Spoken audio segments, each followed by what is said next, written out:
Good evening, everyone. Prachi Verma was supposed to be hosting it, but it got changed last minute. So, welcome everyone to this week's Policy Manthan. Today's topic is whether the education in India is a business. So, who would like to go first?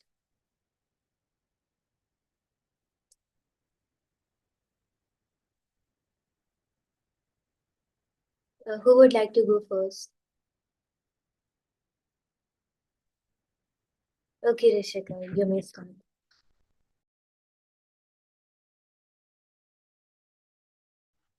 So I believe that education should be a lamp that dispels the darkness and not a business that earns a profit.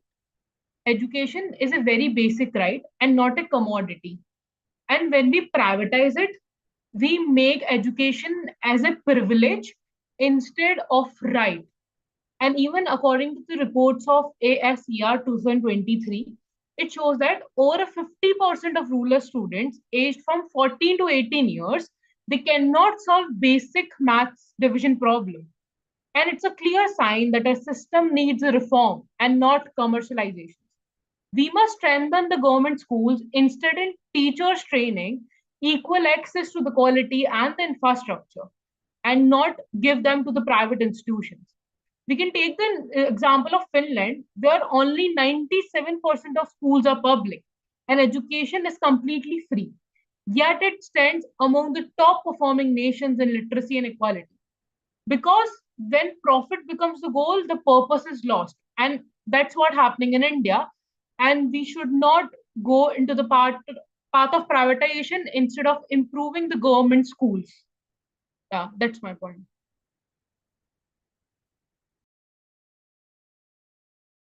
Okay, that's a very strong stance from your side. Who would like to go next? Can I go next? Yes.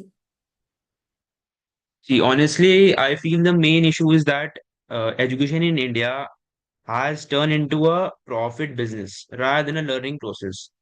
And we have seen even from the private schools to coaching centers, sub jaga it's all about money now. And we have seen the rise of commercialization of education since the COVID-19.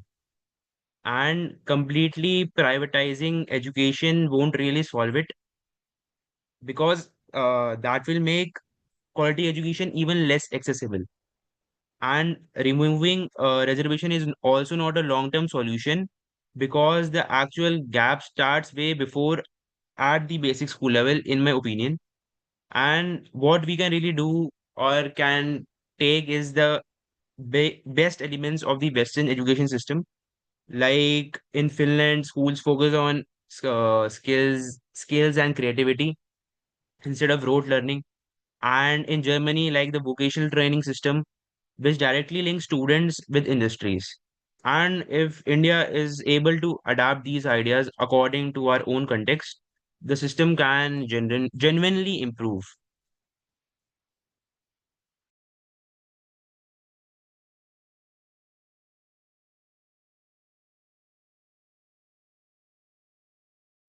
If you want to speak, you can just unmute and continue the discussion. Who would? Okay. Anyways, Yes. yeah, so I agree with Dhruv and Rishika completely on their point. I do think that in India we have a very wrong like concept of education, because in India I think that we the focus is on a very different thing when it comes to education. We do not actually know how we are supposed to go about with education and how we are supposed to give our children education, because in our society science and mathematics is something that is given significant, and like 90% of the importance is in that areas as well. So because of this, a lot of students are also not able to express their creativity, or like garner the skills that they want to create, because they are not supported by their parents. And I do think that a lot of institutions like UPSC, for institutions for JEE, IIT, and UPSC, they try to use all of these elements to sort of make a business by creating coaching centers, by trying to say that we can help your students become IS officers or become like engineers and doctors.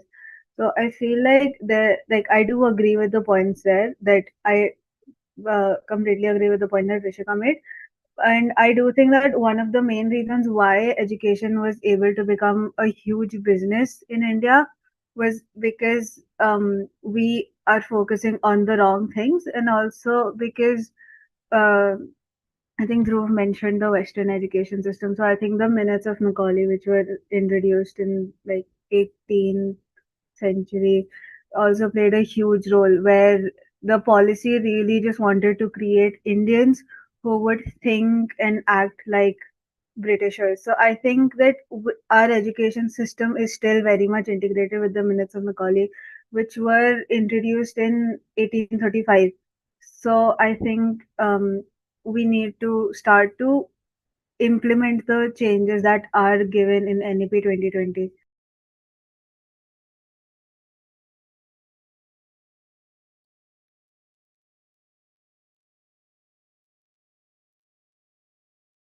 In my opinion, I think same. I also agree with you all that by adopting a holistic and skill based approach like the Western system, but I think in a way that suits the Indian reality. Like in the West, education focuses more on skill, creativity, and the critical thinking, not just marks. So the classroom promotes discussion, project work, and practical learning. I think we can also implement this like NEP 2020 has also uh, implemented effectively, where focuses on learning by doing multiple entry and exit options in the colleges. Like we also have, if you are having a 4-year course, like you can exit it at 3 year also. Like Finland's model is also known for being, I think, stress free and child centered learning. Like India can too bring this change by focusing on skill based education, teacher training. I also agree that like blindly copying the Western model won't work, but we should adapt their good practices, which can fix loopholes. I think that's it.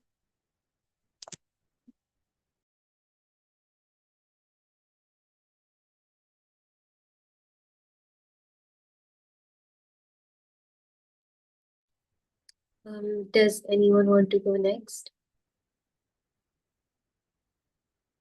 Okay, so adding on to Navleen's point, I would just like to put a question out in the front is, do you think that the Western systems will fit the diverse nature of India's society, or will it clash with that sector?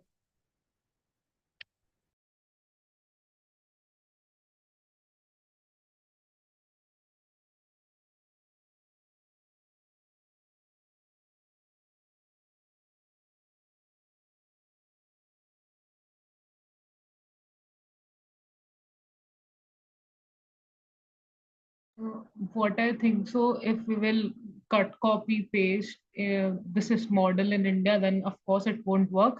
But as we did while making constitution, we took things what were important for me, for us, and left those who were not, like things which were not important. So we can do the same thing and we can alter a bit. It will be helpful, but yeah, of course, if we copy paste the whole thing, it won't work.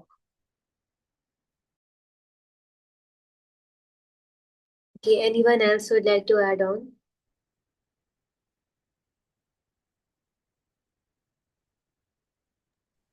Can I speak? Yes. Yes. Uh, I don't think the Western education system can be copied as it is. Like the question itself. uh, because in my opinion, India's social, cultural, and economic diversity is way more complex.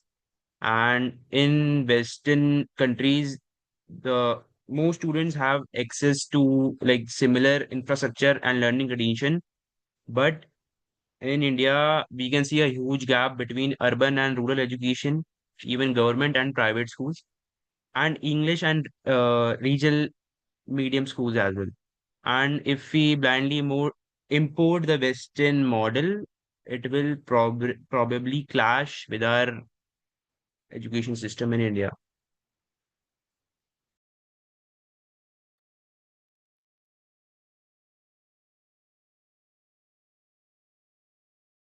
I think so. The first action we should take is to improve the condition of government schools present today in order to move further.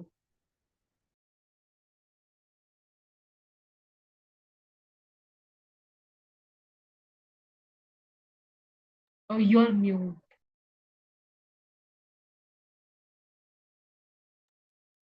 I think like instead of copying, we can create our own model of education that focuses on quality, assess.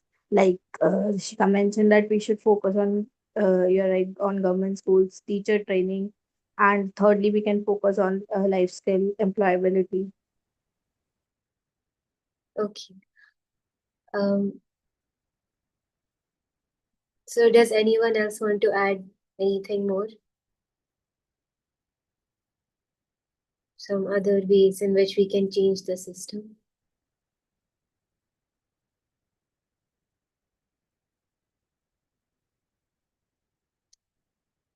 Okay, I so think so. There's one more point that comparatively to other countries, mainly to Finland, in India, it was discussed in earlier discussions also, we don't give autonomy to teachers to create curriculum or do things according to them. So autonomy and respect to teachers is also needed current in our current system. okay.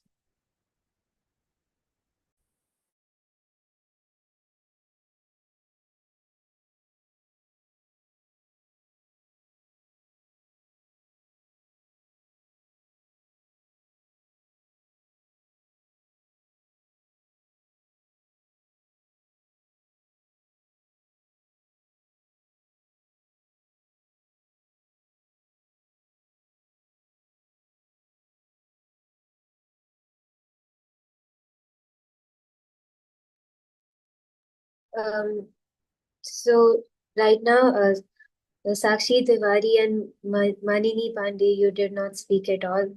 Would you like to add on to this topic?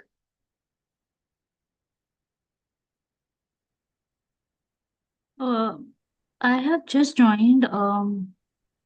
Just give me a few minutes to. Just give me 1 minute. Just to reconcile my thoughts. Just give me 1 minute. Okay. Meanwhile, Sakshi Tiwari, would you like to go and talk about this topic?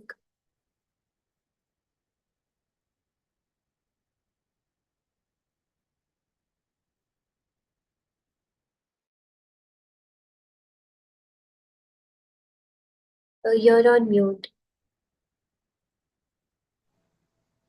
Okay, so yes, I have certain opinions, especially regarding the topic that we were discussing about the Western education, if it will be suitable for our education system. So, in my opinion, the Western education system it focuses on skills, creativity, and practical learning, which India urgently needs.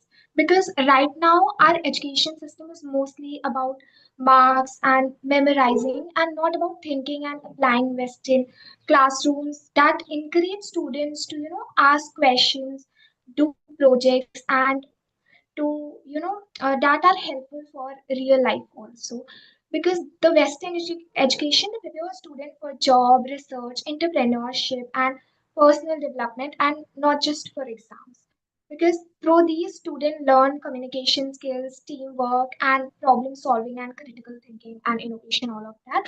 But we need to have a balanced view regarding it, because as already been mentioned that India has a very cosmopolitan society. So we cannot blindly copy the Western education system, because we must blend the Western system with our own strengths. Like we should provide strong bases and also keep our cultural values intact with the education curriculum, and we should make the learning more affordable and inclusive for all. So adopting the basic and adopting the best part of the Western education system can truly improve the level of education and the quality of education in India. But we need to also keep the basic values and the cultural values, in our education system. So this.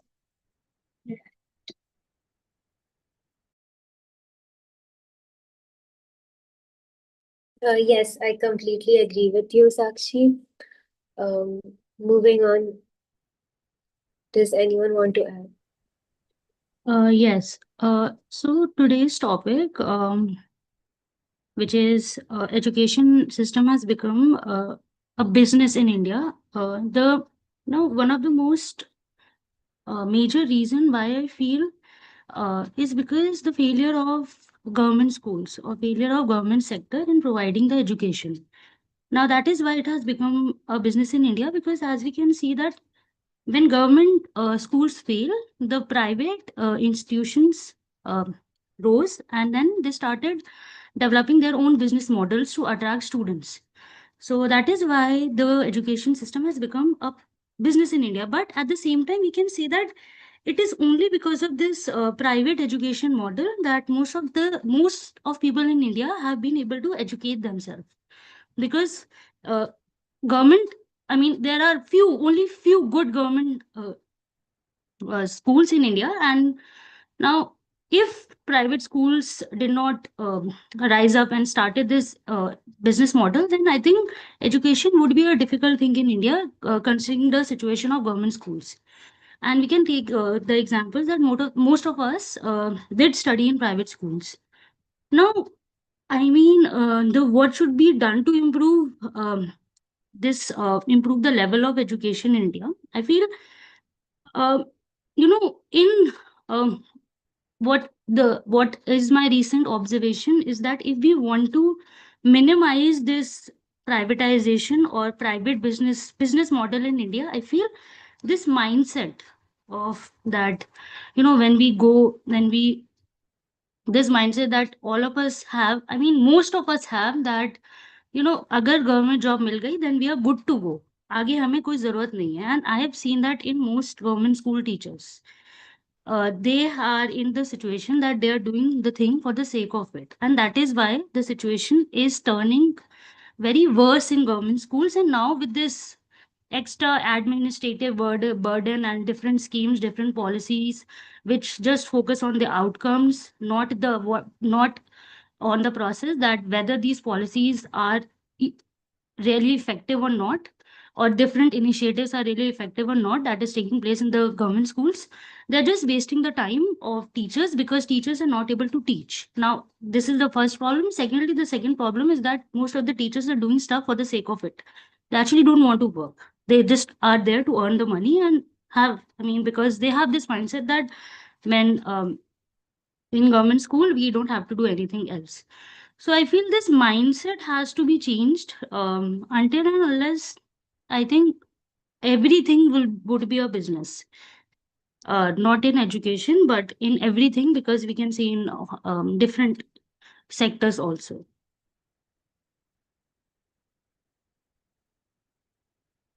Adding to Manini's point, do you think that teachers should be paid based on the students' performance? No, It's not a fixed no, payment. no, no, no. I feel there are 30 or 30 plus students, and most of the time teachers do get, teachers did try their best to actually teach the student, but at the same time, now whenever the student makes a mistake, it's the teachers held accountable, not the parents, not anyone else. It's just the fault of a teacher. Now, one example I'll cite here is that this, if you know that no detention policy, that's to we cannot fail student up to grade 8. Now it has been changed. Now I recently was in a conversation with a fifth grade teacher, and she said that I cannot fail a student.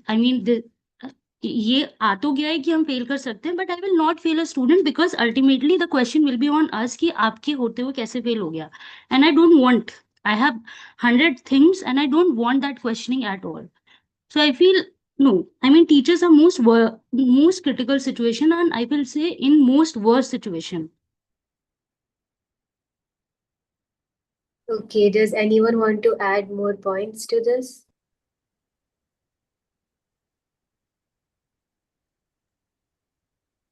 Yes, I have certain opinions on it. I feel that the teacher's salary shouldn't be completely dependent on students' performance because the student performance it is related to many factors such as the family condition, economic condition, and the learning environment at home, and also the student's own aptitude and his own interest is in the subject.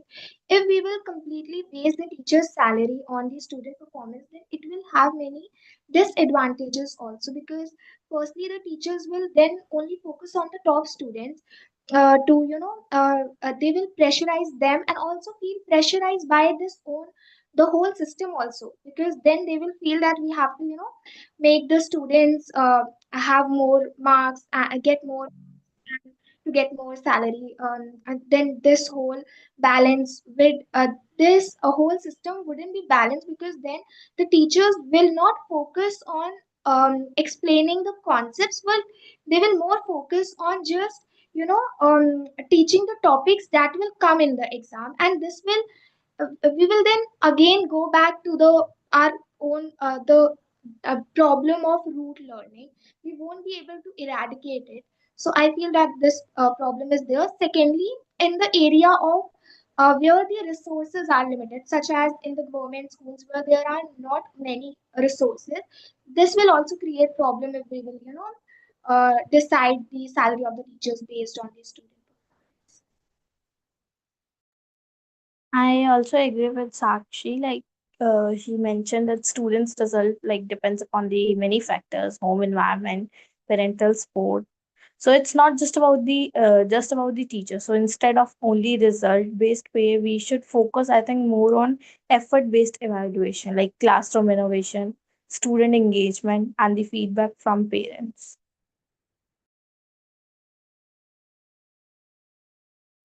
Yes, I completely agree. Then, what are some ways in which we can actually bring in the interest of the teachers so that they are not just collecting the salary and teaching the students, but they're actually interested in the development of students?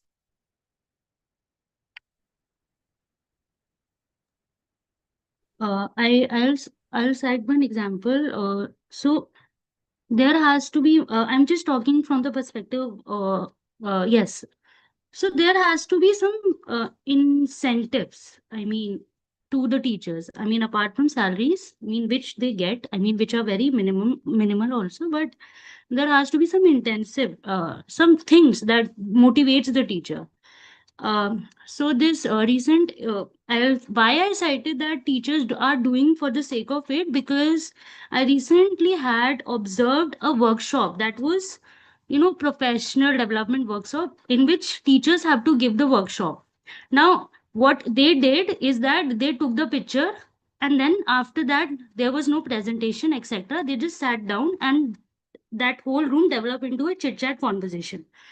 Now, now, this thing can be like this thing when teachers do feel motivated and to do work is I feel there should be some some incentive and some things that motivates the teachers to work hard. Some because I feel teachers don't get that much of pay rise throughout their journey or throughout their professional development. So I feel some pay rise or some incentives should be there.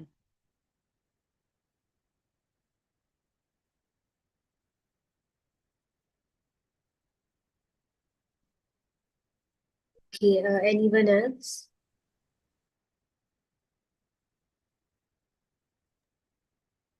I would like to, ask a question. So, since we say that privatization of education is better because the quality of education which the private institutes provide is better, but on the other hand, we also talk about inclusive education. So, for education system to be inclusive, we need reservation system because people who come from economically weaker background if privatization happens, they cannot really afford going to such schools. So, do you all think that private schools will be able to incorporate the reservation system into their functioning? So, what are your thoughts?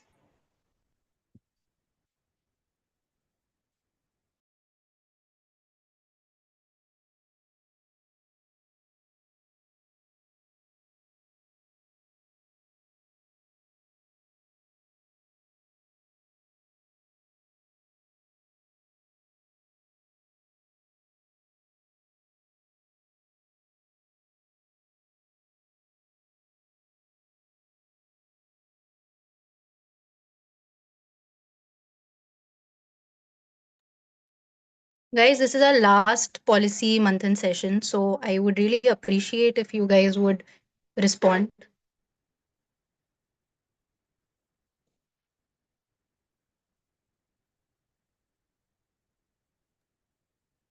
Can I speak? Yeah, please. Yeah, so I think there was a network issue, so I think I was not able to properly understand your question. So I'll just like rephrase it. Were you talking about how if like private schools would be able to properly integrate government schools as well? Like just if private schools are only existent, was that the question? No, no. My question was that we speak about privatization of education because the quality is better. And on the other hand, we also speak about inclusive education. So we cannot have inclusive education if we do not have reservation system, because people who belong to the weaker section, economically weaker section, so it will be difficult for them to get admitted to a private institution. So if we do privatize the education system, do you guys think that we can incorporate the private schools can incorporate the reservation system into their functioning?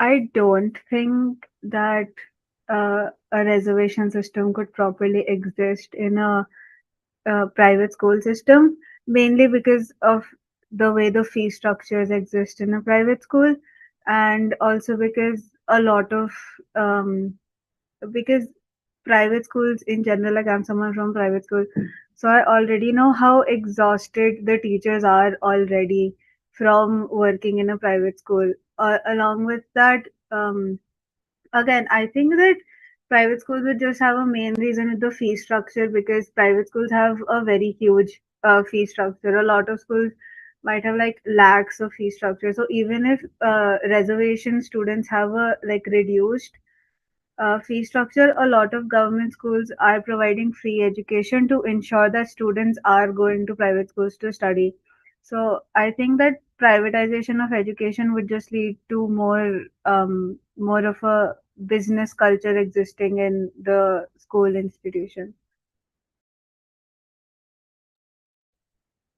Okay, thank you for sharing your thoughts. Anybody else? Yeah, even I agree with Urvashi because there is one policy even which exists that 25% admission should be given to poor matlab underprivileged section who cannot afford the school fees of private. Even most of the schools do not follow this. So giving reservation, they will never give reservation. They will, if even if the policy will get introduced, they will search some loopholes and get out of it, because private schools runs with the purpose of profit and not to educate in reality. Yes, absolutely. So, do we agree that what we need to do is that we need to improve the quality of education that the government schools provide instead of completely privatizing the whole sector itself? Do we all agree to that? Yes, definitely. Okay, anybody else who has a different, a different thought?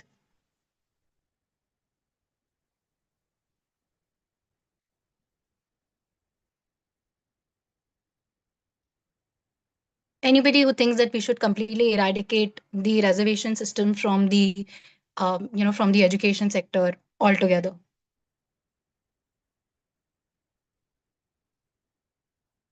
Okay, apart from Rishika, anybody else who does not agree with this?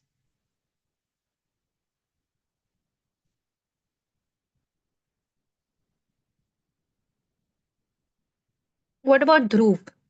I have not heard him speak. So, Dhruv, I would love to hear your thoughts on this topic.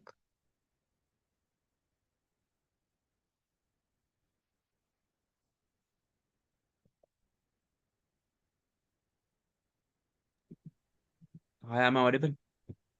Yes, you are audible. Please go ahead.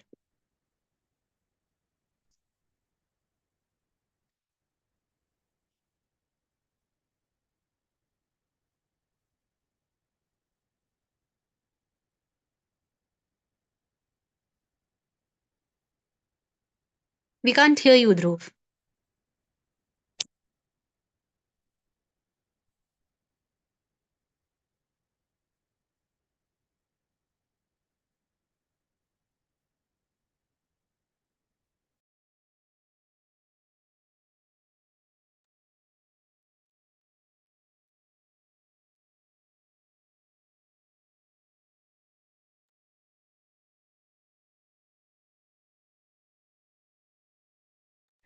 By then, can I mention a point?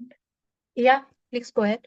I really don't think so that reservation should be eradicated because, especially for SC and STs, reservation is needed.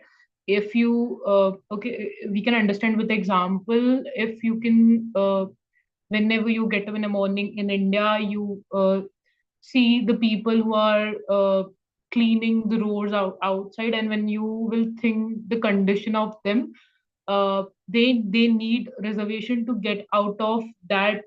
I know any of the profession is not um, like like all professions are equal, but still like it's very difficult for them to get out of the condition they are living in without getting reservation, because they don't have connections, they don't have money. So reservation is needed for them. And secondly, if people think so that the reservation is not needed in current society, so then there is a biggest question is that why the current ruling government is not giving out data of census out, caste census out, uh, which is the question. If everything is very fine and we don't need reservation, then they should give the caste census out.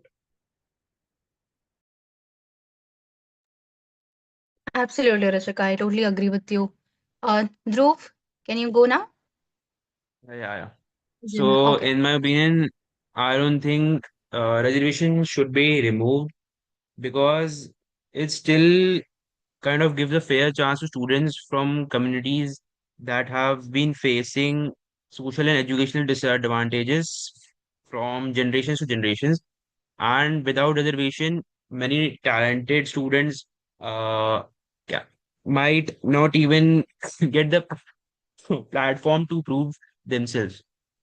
And like we have discussed in the meeting, we instead of ending it, we should focus on improving the quality of education in government schools, ensuring that reserved seats are backed by proper support systems, like we can do mentorship and skill training.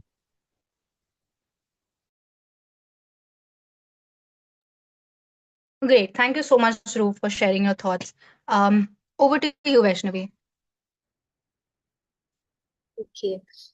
Um, so does anyone want to like talk about solutions which do not require anything monetary, but like something which is other than money and something that could improve the mindset of the learners and the teachers in the whole education system? Because they are all focusing on the incentives, they're focusing on the money part, but is there anything else or is it just a loophole?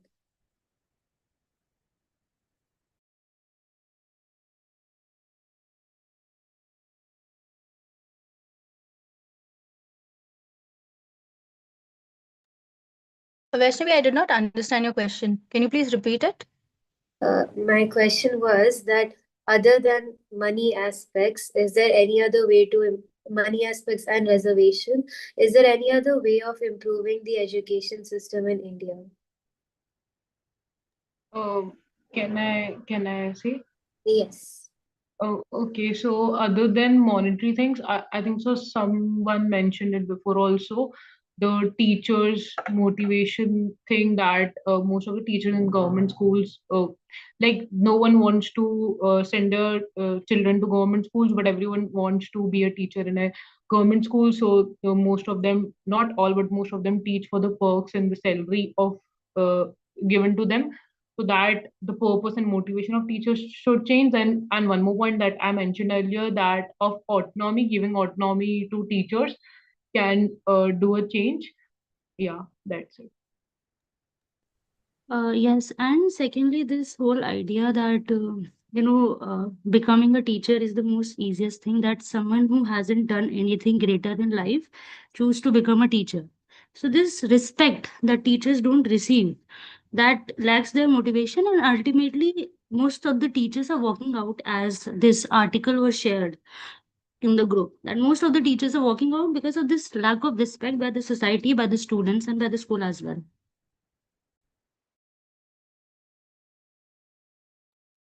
Also, I would like to add one more point to what Manini said, that teaching is, it has become very female centric job. There's a feminization of this profession that is happening. So, on a societal level, I believe if we encourage the male teachers more, so जो social stigma है that teachers teaching jobs से female की होती है, I think as a society, if we change that mindset, maybe this profession will go ahead, and it will not just be limited to these stereotypical ideas that we have as a society. Yes, I feel, yes. Also, I would like to cite one point that in DU only, that this course which I'm doing, that is Bachelor of Elementary Education, it is there in all girls colleges. It is prevalent in 8 colleges, that is in all girls college. So therefore, उन्होंने ये course सिर्फ girls के ही लिए ही बनाया, to add it more stereotypical image of teacher being a female. So this thing, that is also like a fault from their end as well.